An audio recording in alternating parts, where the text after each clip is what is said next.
Hello everyone, good evening. मैं बहुत दिनों से आप लोगों से ठीक से कनेक्ट नहीं कर पाई हूँ। हमेशा चाहती हूँ मैं कि आप लोगों से बात करूँ, आप लोगों के लिए कुछ वीडियो बनाऊँ, लेकिन मेरे कुछ शेड्यूल थोड़े टाइट होने की वजह से मैं इधर ठीक से आपके लिए कुछ वीडियो या फिर कनेक्ट नहीं कर पा रही हूँ। इसके लिए बहुत बहुत बहुत सॉरी। तो आज मैं अभी बैठी हुई थी और मुझे थोड़ा टाइम था, तो मैं सोची कि आप लोगों से कुछ बात किया जाए। तो ये वीडियो हो सकता है थोड़ा लंबा चला जाए, क्योंकि ये बेसिकली जो है लाइफ का स्ट्रगल आजकल जो लोगों का हो रहा है, बहुत स्ट्रेस होता है जिसके कारण है, उसके बारे में बातें होंगी। तो जब भी मेरे पास पेशेंट आते हो तो उसमें से बहुत सारे पेशेंट ऐसे होते हैं जो कि स्ट्रेस में रहते हैं। कुछ काम की वजह से स्ट्रेस में रहते हैं, कुछ अपनी लाइफ की परेशानियों की वजह से स्ट्रेस में रहते हैं। तो आपको मैं क्या बताऊं, और लाइफ में हर किसी को परेशानी है। ऐसा नहीं है कि सामने वालों को परेशानी नहीं है या फिर सिर्फ आपको परेशानी है। ऐसा नहीं होता है। अपनी परेशानियों से ऊपर निकलना सीखिए। अपने लाइफ को जितना हो सके ईजी कीजिए, है ना। बहुत ज़्यादा अगर आप किसी और के बारे में सोचेंगे कि हाँ उसकी लाइफ में ये चीज़ है और मेरी लाइफ में ये चीज़ नहीं है, तो हो सकता है उसकी लाइफ में जो चीज़ आपके लाइफ में सब कुछ होने के बावजूद भी आप दुखी हैं, और जो सामने वाले को आप देख रहे हैं शायद उसकी लाइफ में सिर्फ वही एक चीज़ होगा। तो वो तो उसी के भरोसे जी रहा है, उसके पास उसके अलावा और कुछ नहीं है। और आपके पास सब कुछ होने के बावजूद भी आप सोच रहे हैं कि अरे उसके पास सब कुछ है, वो इतना खुश है। ऐसा नहीं होता है। पहली बात कि आप दूसरे को देखना बंद कीजिए।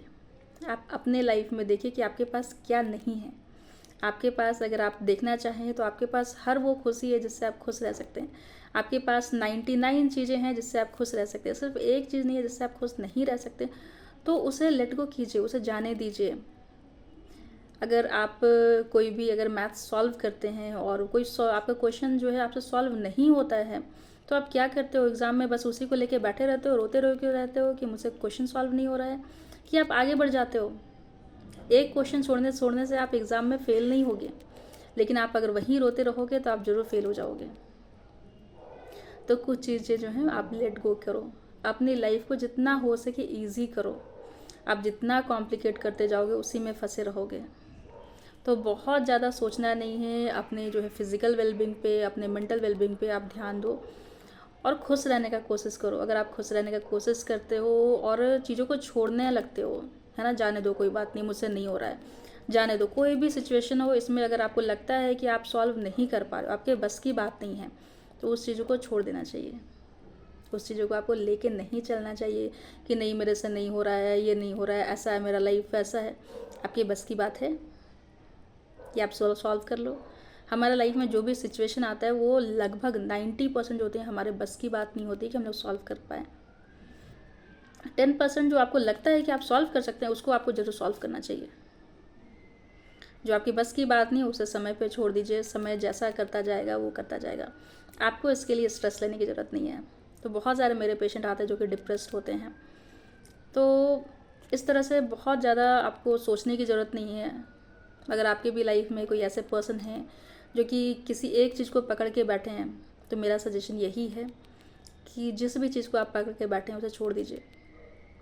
ऐसे पकड़ के चलने से लाइफ नहीं चलती है। अगर आपके पास सारी खुशियाँ हैं तो उसे देखिए आप। किसी एक के पास कोई एक खुशी है तो उसके लिए आप परेशान मत रहिए कि उसके पास वो है। हो सकता है उसके पास सिर्फ वही एक चीज़ होगा। तो खुश रहिए, और यही सजेशन है कि अच्छा खाइए। और अब सोने का टाइम हो गया है, पहले तो खा लीजिए, है ना। खा के आराम से सोइए। और नींद नहीं आती है तो ब्लैक एंड वाइट बुक पढ़िए, कोई नॉवल वगैरह, अच्छा लगेगा। Bye bye.